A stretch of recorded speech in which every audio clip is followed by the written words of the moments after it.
habíamos tomado, ¿no?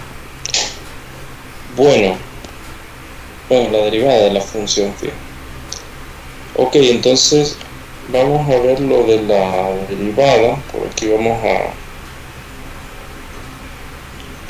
Gabriel aquí.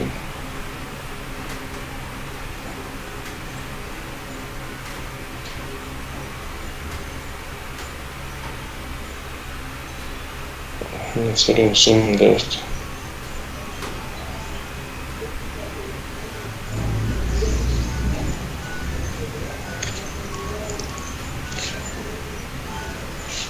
Bueno, la idea, como ya ustedes pudieron ver, es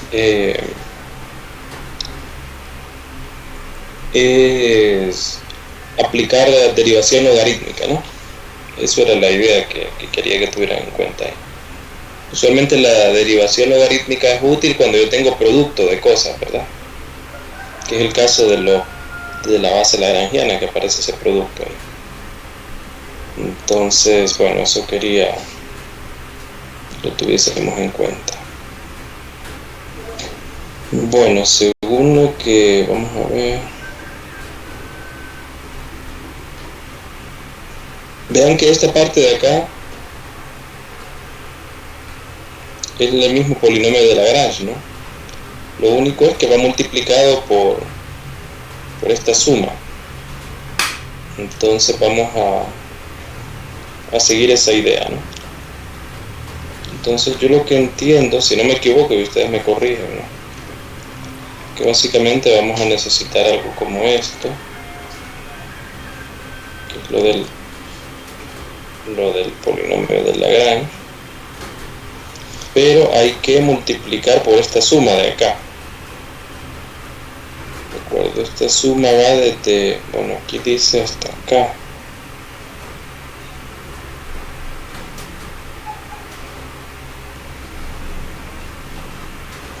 Bueno, aquí Gabriela tiene la variable k, pero no sé Gabriela si está bien ahí o hasta qué valor toma acá.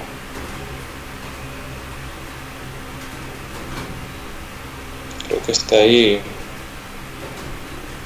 un poco inconclusa esa parte. Vamos a ver aquí a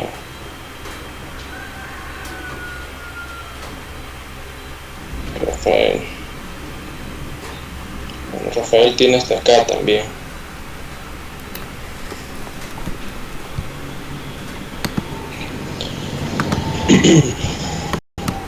De lo que Acá, pero no sé. pude haber Ah, investigado, hay una fórmula que da la tipo derivación de productos así, de productos recursivamente. Y pues siempre eso de producto va elevado a otro, ¿cómo se llama? Va derivado, llega hasta otro par de números. Entonces yo pensé en poner k, pues, no sé, diferente de p más uno, que va hasta un subíndice diferente de p más uno. Entonces yo tomé k solo por tomarlo. no, pero ahí hay que especificar hasta dónde. No es que solo por tomarlo voy a poner K. No, hay que saber hasta dónde va la suma. Aquí veo que Eric Daniel también tiene hasta acá.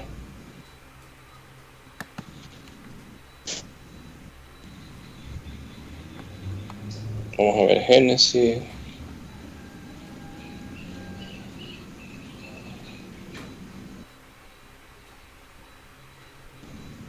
Bueno, Génesis dice que es hasta P más 1.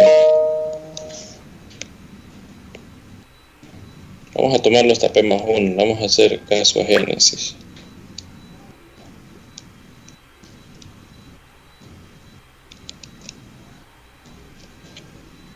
Las tareas las veo un poquito copiaditas yo. Veo como que están muy parecidas, pero bueno. Espero que hayan trabajado ustedes. Bueno, vamos a hacer esa suma. Y voy a descargar esto para verlo mejor.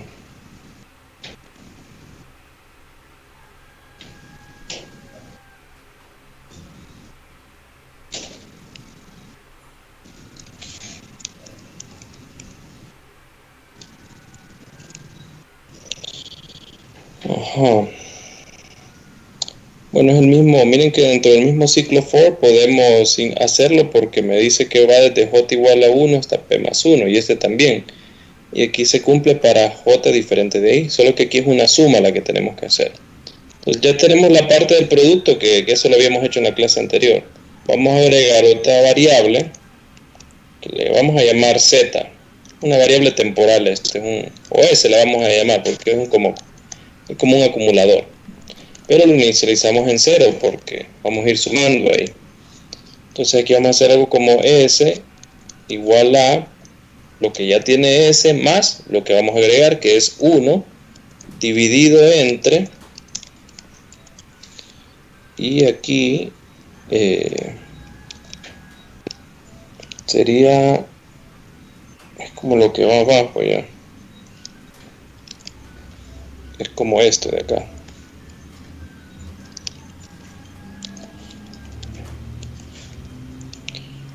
Y luego aquí también. Entonces el resultado se almacena en la variable y, es lo que retorna, ¿no? Entonces aquí vamos a poner que y va a ser igual a lo que ya tiene y multiplicado por s, que es la otra suma. Entonces yo entendería que eso sería la función base. Y ya, eso sería todo, ¿no? Ya tenemos eso. Bueno, ya tenemos estas funciones base. Vamos a trabajar ahora en la parte del ensamblado de la matriz. Recuerden ustedes, déjenme aquí abrir el...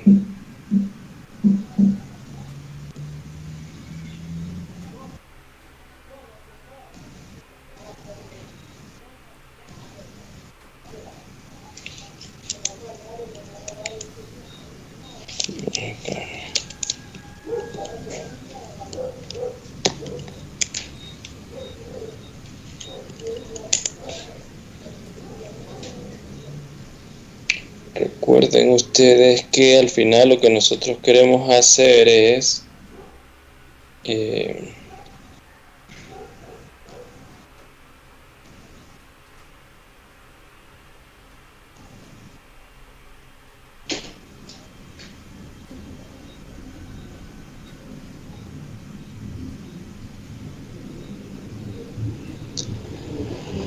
ensamblar, bueno,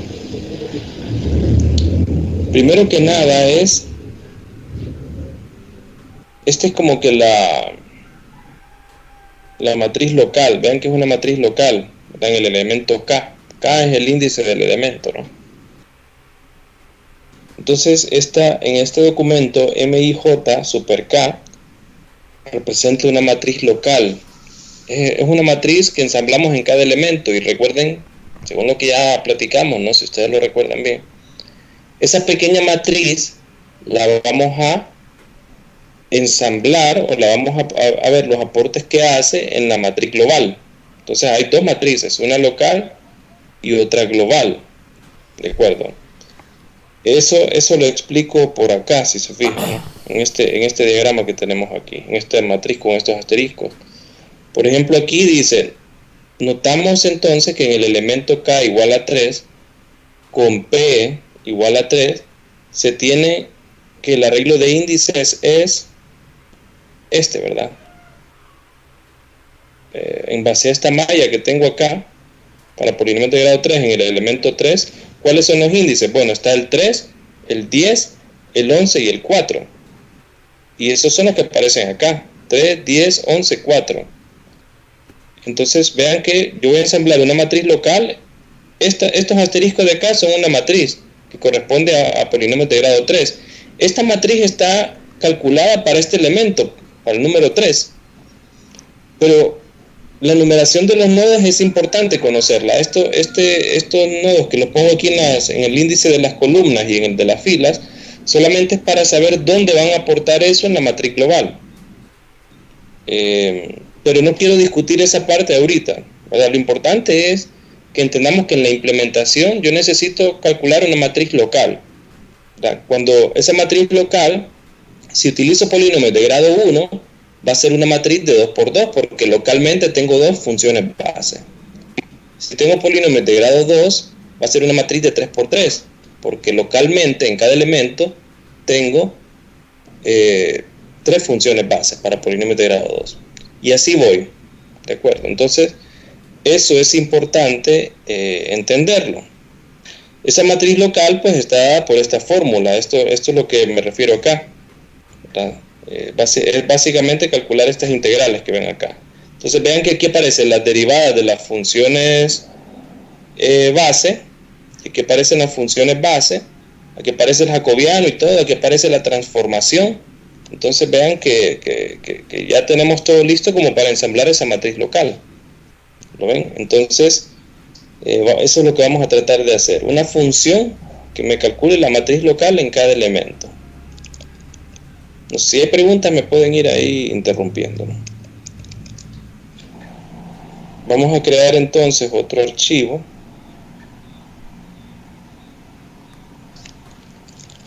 Va a ser una función. Esta va a ser una matriz local que le vamos a llamar M. Vamos a llamarle get local.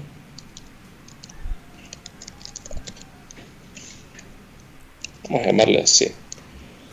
Bueno, hay varios parámetros que va a recibir esto. Por ejemplo, vamos a ver, déjenme ver qué necesitamos exactamente acá. Yo diría que, déjenme ver acá. Transformación yo le envío los extremos del intervalo.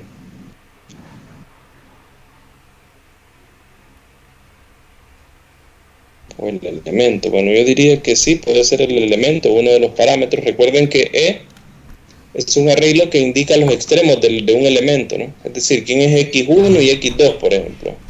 Quién es X2 y X3 y así, para cada elemento, ¿no? Ese es uno de los parámetros que necesitamos.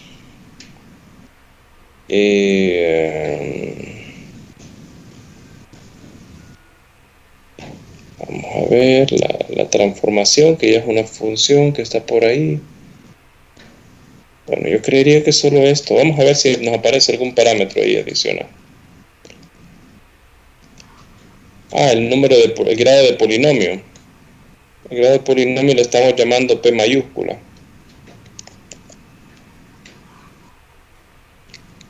El elemento y el grado de polinomio. Ok. Bueno, primero es de entender de que vamos a crear una variable D que esta variable D va a representar la dimensión o el tamaño de mi matriz local. Recuerden que siempre va a ser P más 1 en una dimensión, va a ser la dimensión de esa matriz local va a ser P más 1. Es decir, cuando son polinomios de grado 1, mi matriz local va a ser de 2 por 2. Cuando son polinomios de grado 2, mi matriz local va a ser de 3 por 3. Y así, ¿no? Eso es en una dimensión. En 2 dimensiones ya cambia un poco, pero pues, igual se puede deducir una regla. Bueno, entonces vamos a inicializar esta matriz local. Vamos a inicializarla en 0. Vamos a crear una matriz de ceros, que va a ser de tamaño, va a ser de D por D.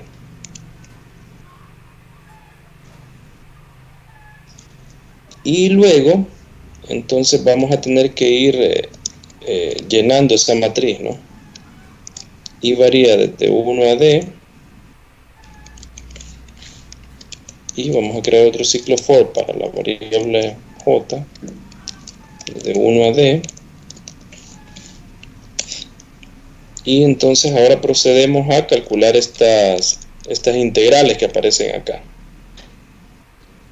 En MATLAB hay una función que se llama integral.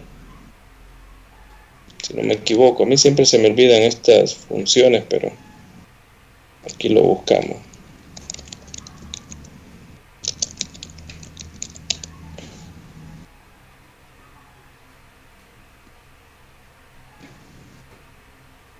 Sí, es integral, entonces aquí recibe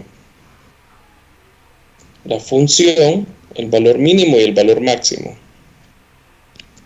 Entonces yo sé que aquí va a ser el elemento MIJ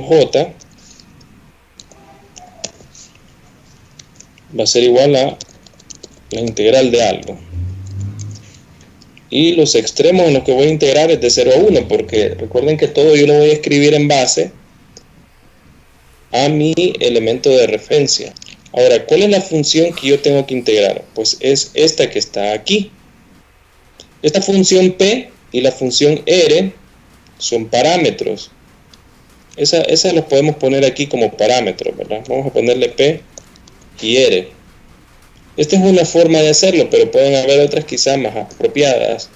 Ya voy a hacer así ahorita.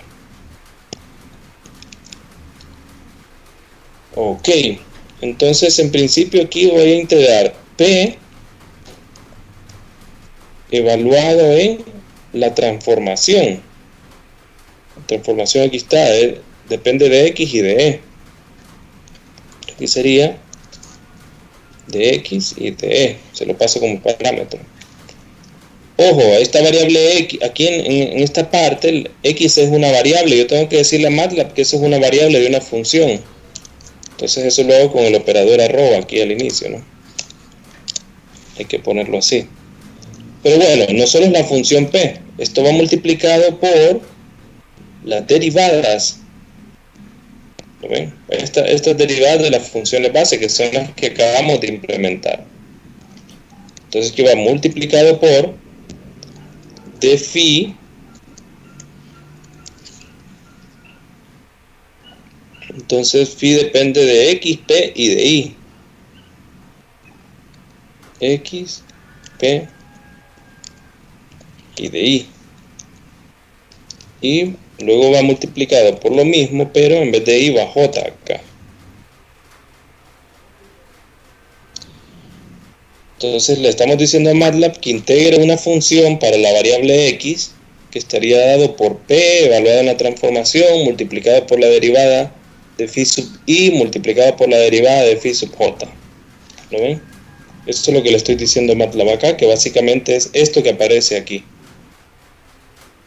Y luego todo esto debo multiplicarlo por 1 entre la longitud del intervalo. Vamos a crearnos aquí otra variable que la vamos a llamar J. J porque esto en esencia es el jacobiano, ¿no? Precisamente va a ser esto, ¿no? Va a ser esa longitud del intervalo que lo podemos calcular de esta forma. Entonces esto va dividido, el resultado de esta integral va dividido por J, que es esto que estamos haciendo acá. Luego me dice que tengo que sumarle a esta otra parte de acá. Entonces voy a hacerlo en otra línea.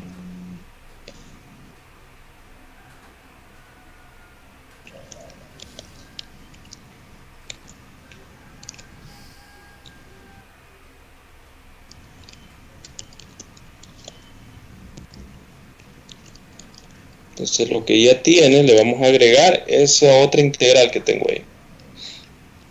Y se va a parecer mucho, es muy parecida. Cambian algunas cosas, obviamente. Primero que aquí es la función R. ¿Lo ven? Aquí va la función R evaluada en la transformación. Pero ya no va multiplicada por la derivada, sino que por las funciones base.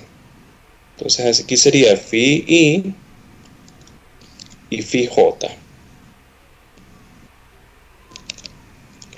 Y ya no va dividido por el jacobiano, sino que va multiplicado por el jacobiano. Entonces todo esto lo voy a multiplicar por J. Aquí otra observación importante es que, miren, MATLAB es un sistema que está basado en cálculo matricial. Es decir, MATLAB por defecto, él ve las cosas como que fueran matrices.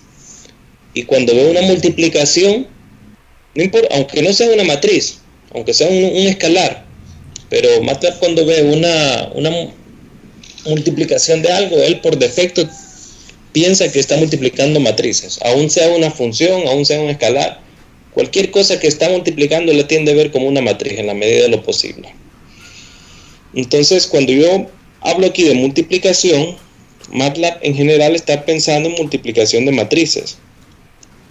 Y eso es conveniente, es decir, MATLAB hace eso porque realmente es bastante cómodo y bastante conveniente en muchas situaciones. Pero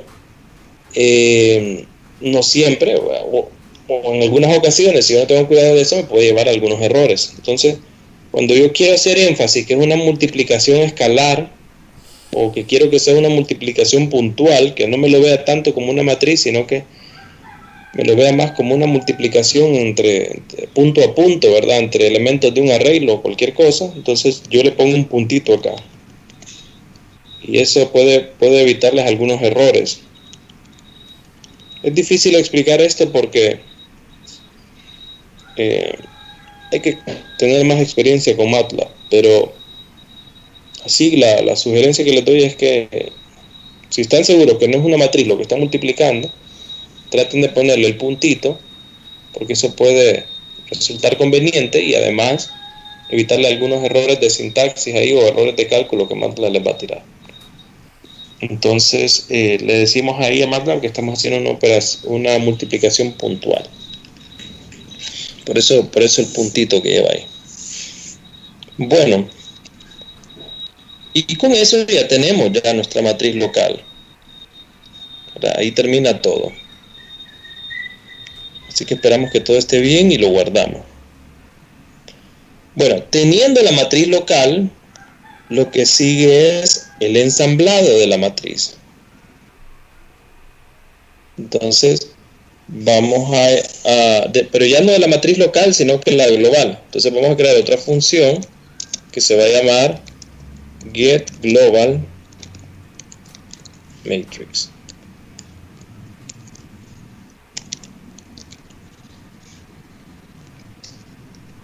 Y bueno, aquí pues ya uno le puede pasar también diferentes parámetros. Por ejemplo, la malla es uno de ellos, ¿verdad? La malla es uno de esos parámetros. A esa malla, pues bueno, podemos llamarle de diferentes formas, pero bueno, vamos a ponerle malla o mesh. A mí cuando programo me gusta usar nombres en inglés mejor, porque los lenguajes usualmente funcionan en inglés. Por ejemplo, aquí ya ven que esta variable, esta palabra clave, pues es una palabra en inglés, ¿no? Entonces, en la medida de lo posible me gusta que no mezclar el inglés con el español, ¿no? Se ve como Spanglish cuando uno está programando. Es una preferencia mía, ¿no? Nada más. Entonces, como los lenguajes están en inglés, entonces yo pues tiendo a escribir los nombres de las variables en inglés también. Entonces le vamos a poner mesh. Bueno, podemos pasarle como parámetro aquellas funciones p y r también. Podemos pasar como parámetro el grado de polinomio que se va a utilizar. Yo diría que eso es lo importante. Bueno, ¿cuál es el problema que tenemos acá?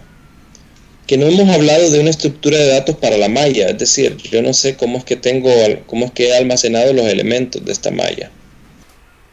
Entonces, en una dimensión es bien sencillo, porque una malla yo la puedo almacenar como una secuencia de puntos, es decir, si nos vamos aquí al documento,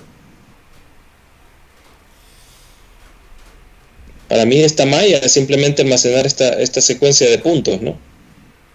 Aunque la malla esté, es decir, en realidad la malla, ella solo debería tener estos puntos, ¿verdad? Y dependiendo del grado de polinomio, pues ya el código debería reinterpretarse de esta forma. Entonces, pero la malla en sí debería ser esta, nada más. Esto es lo que debo de tener. Y lo importante aquí es que fíjense ustedes que lo que necesito son los puntos x1, x2, x3, x4, x5. Y con eso yo ya sé que es una malla de 4 elementos conformada por esos 5 nodos. Entonces, en una dimensión, la estructura de datos puede ser bastante sencilla, no es muy complicada. Pero uno puede pues ya crear una estructura de datos ya más apropiada para almacenar la malla. Además puede hacerlo como un objeto, ¿no? El objeto malla. Entonces ese objeto tiene funciones, ¿verdad? Tiene métodos y tiene atributos. ¿De acuerdo? Pero aquí yo no quiero perder tanto tiempo en eso, sino que lo vamos a hacer la versión simplificada. ¿Verdad? Esto solo es para darles una idea a ustedes, pero obviamente no es la mejor implementación. Entonces la malla, vamos a esta variable mesh, vamos a imaginarnos como este arreglo que tienen los nodos x1, x2, x3 y así. Lo importante es cómo yo interpreto esa información que está ahí. ¿Lo ven? Entonces, eso es lo importante. Entonces yo ya sé que ¿cuál es el número de elementos que tengo? Bueno, si mi malla tiene 5 nodos, quiere decir que yo tengo 4 elementos. Es decir, si tiene n nodos, tiene n-1 elementos. ¿Ven? Entonces voy a declarar la variable n, que es el número de elementos, y voy a decir que va a ser igual a la longitud de mesh, ¿no? Esta función len lo que me da es la longitud del arreglo, pero va a ser la longitud del arreglo menos 1. Siempre ese es el número de elementos. Voy a escribirlo aquí como comentario para acordarme, ¿no? Número de elementos. Entonces, en sí, mi función getGlobalMatrix va a consistir de un ciclo for, vamos a llamarle k, ¿verdad? Para hacer referencia al késimo elemento, y va desde 1 hasta n. Es decir, mi trabajo es ir recorriendo elemento por elemento. En cada elemento yo voy a ensamblar una matriz, ¿verdad? Una matriz, voy a ensamblar la matriz global. Pero en cada elemento voy a ensamblar una matriz global, que luego voy a hacer su aporte a la matriz global. Ok, esta función getGlobalMatrix me va a devolver una matriz que yo le voy a llamar A. ¿Qué tamaño va a tener esa matriz A? Bueno, esa matriz A va a depender del número de elementos que yo tenga, pero también va a depender del grado de polinomio con el que estoy trabajando. Es más, hay que tener cuidado si las condiciones son de Dirichlet o de Neumann. Pero no importa si son de Dirichlet o de Neumann. Recuerden que nosotros podemos al final ver esos problemas como que de una forma unificada, ¿no? Eso fue una de las cositas que las discutimos un poquito, pero vamos a tratar de profundizar en su momento en eso. Entonces el tamaño de esta matriz A hay que entender que depende del grado de polinomio, del número de elementos o del número de nodos, ¿no? Y hay que deducir una fórmula para ello. Entonces, bueno, por ejemplo, para polinomios de grado 1, esa matriz debería tener 5 elementos, debe ser de 5 por 5 en este caso, ¿no? Pero si estoy trabajando con polinomios de grado 2, debería ser de 9 por 9. Y si estoy trabajando con polinomios de grado 3, pues debería ser de 13 por 13 en este caso, ¿no? Entonces esas cosas es importante saberlas, ¿no? Y aquí doy esos detalles, por eso hablo de esta fórmula que es muy importante, esta que ven acá. Esta me da la numeración, pero también puedo tener una para el tamaño de la matriz. Aquí no la escribí, pero eso hubiese sido interesante, creo. Déjenme ver si la escribí por acá. No, verdad, no la escribí. Pero bueno, eso se puede calcular. Entonces el tamaño de la matriz, que le vamos a llamarle n minúscula, ¿no? El tamaño de esa matriz debería ser igual a ¿qué? Vamos a ver si me dan alguna idea ahí, para no sonar yo.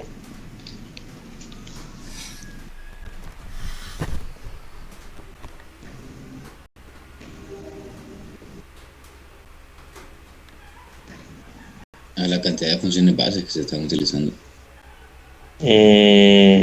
Ajá, pero ¿cuál es el número? O sea, necesito una fórmula que quede en términos del número de elementos y del grado de polinomio.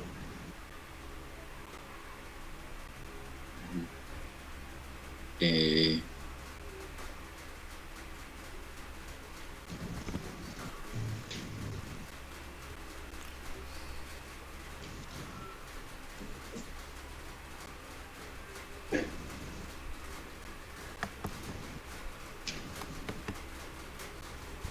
A las funciones de base es hasta k más 1.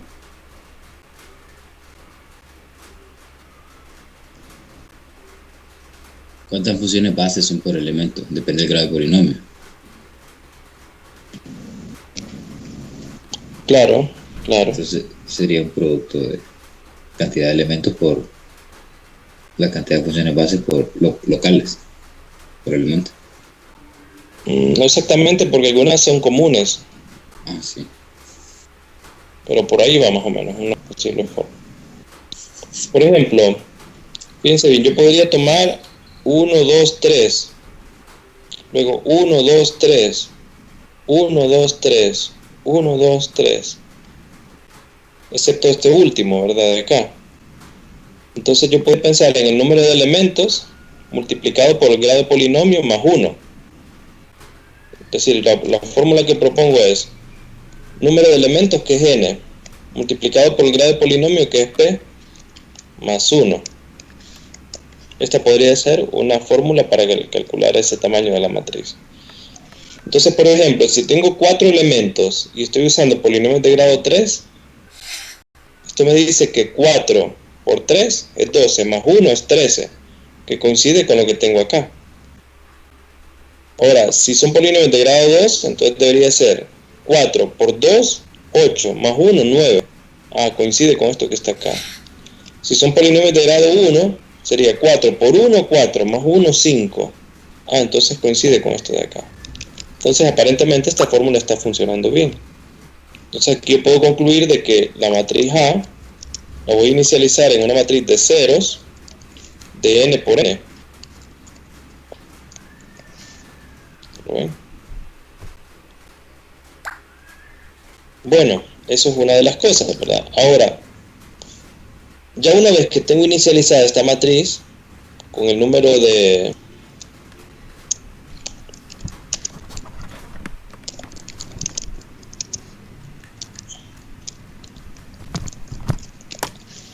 una vez que tengo inicializada esa matriz de la forma correcta, entonces lo que sigue es calcular las matrices locales.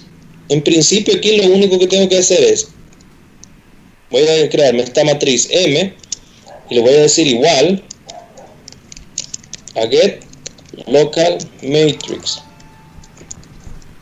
y le voy a pasar los parámetros que tengo, que aquí espera recibir E, P, P y R. ¿Lo ven?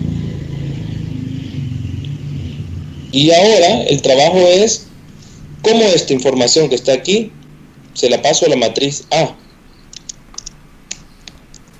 ¿Cómo hago eso? Bueno, aquí es donde les digo que hay que prestarle atención a esta formulita que tengo acá.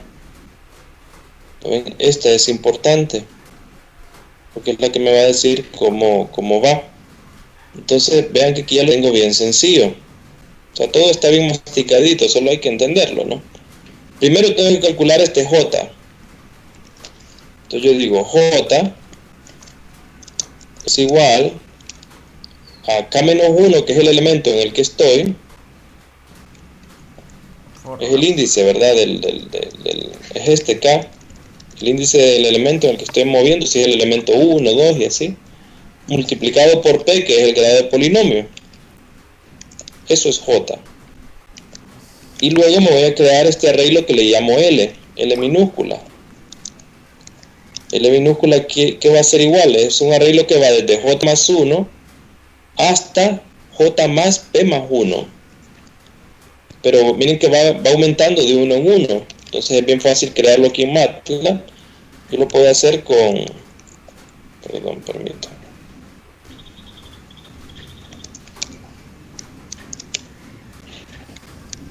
Aquí está. Lo puedo hacer de esta forma, donde le digo j más 1 y que aumente, o sea, le digo que aumente desde j más 1 hasta j más p más 1. Y lo va a hacer de uno en uno porque solo le pongo este puntito, ¿no?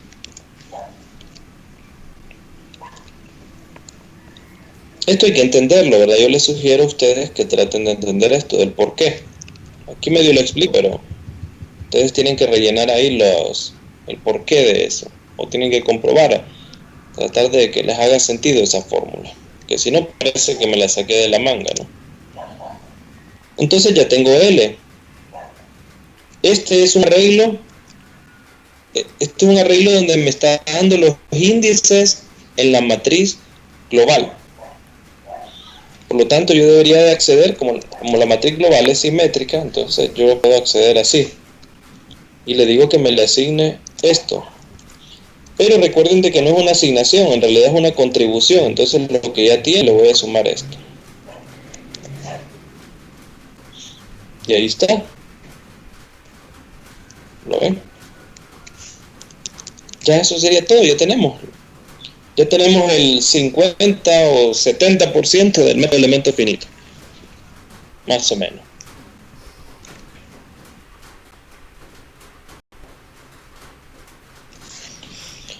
¿Lo ven? Vean ustedes que es lo interesante cuando uno va a hacer algo, ¿no?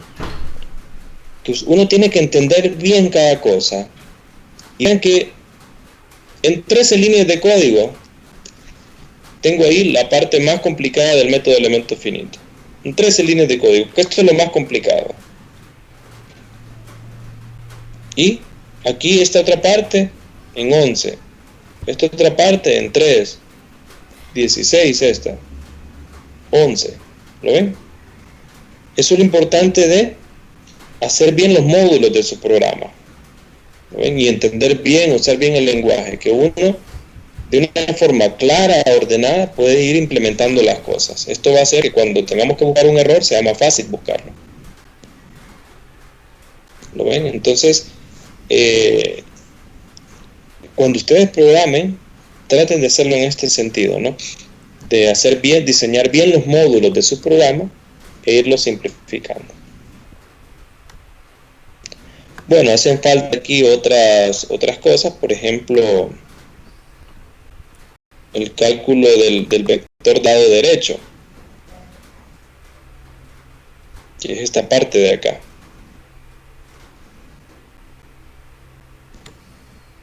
Esta hay que hacerla también. Ya hicimos esta, hay que hacer esta. Entonces, esto es un vector local que hay que calcular. Podemos crear una función que se llame getLocalVector.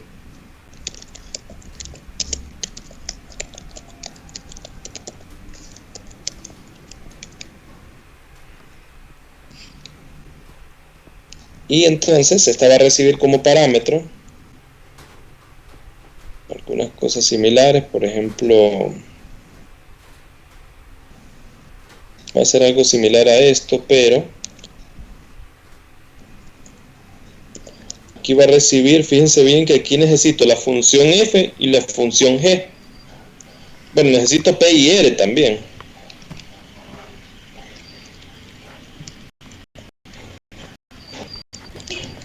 Necesito estas funciones, ¿lo ven?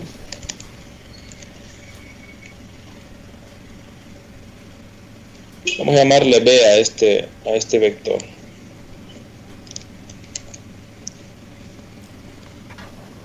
Y bueno, se va a parecer mucho a esto, solo que un poquito más sencillo.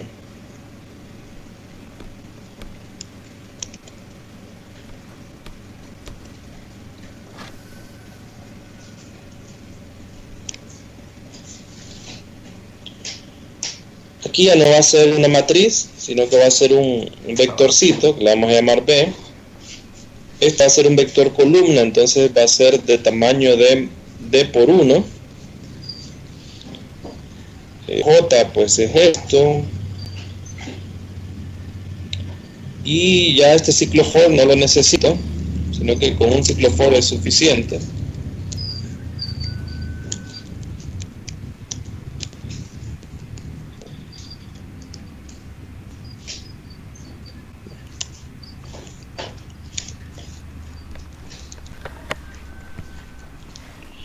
Y aquí sí hay que cambiar algunas cosas, ¿verdad? Pero más o menos se va a parecer. Por ejemplo, aquí me dice que es la integral.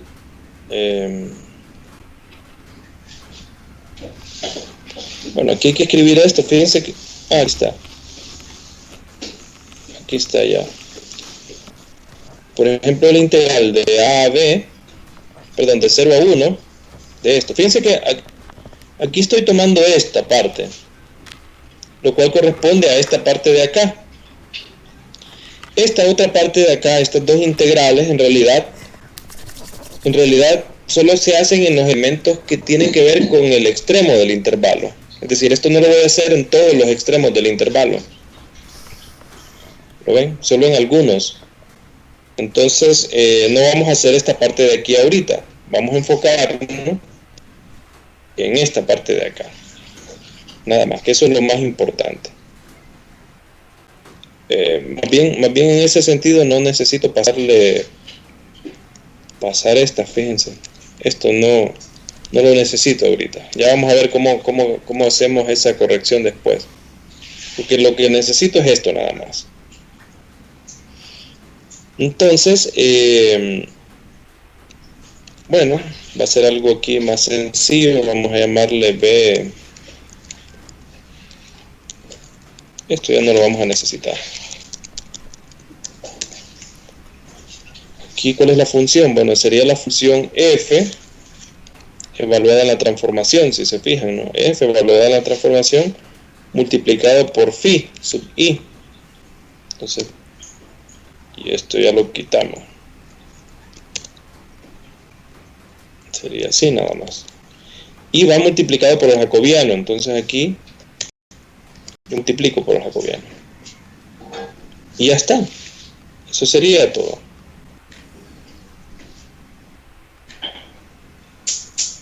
¿Ven? Eso sería todo.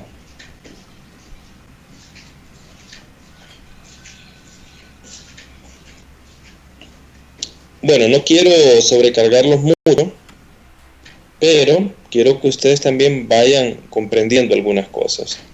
Entonces, de tarea les va a quedar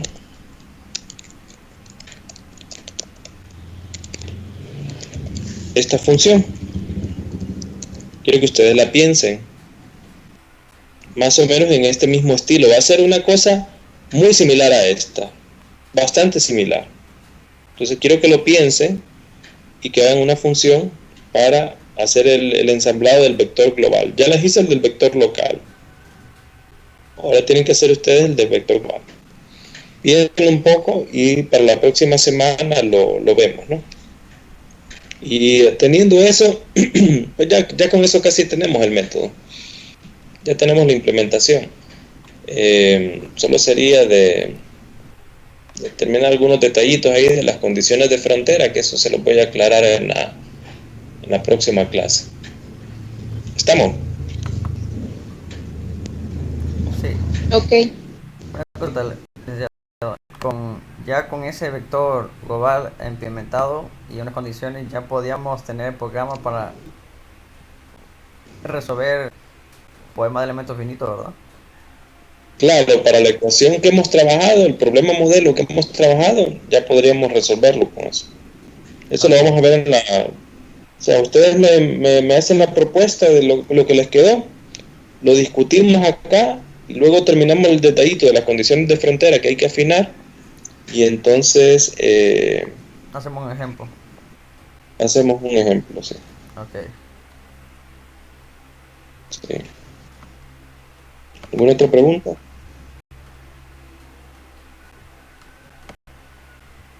Bueno, si no, entonces dejémoslo aquí por hoy y nos vemos la próxima clase.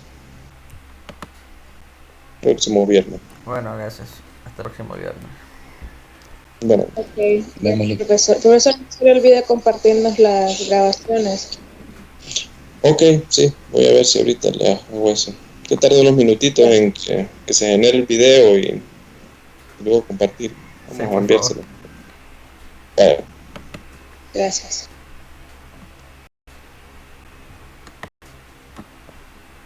Gracias.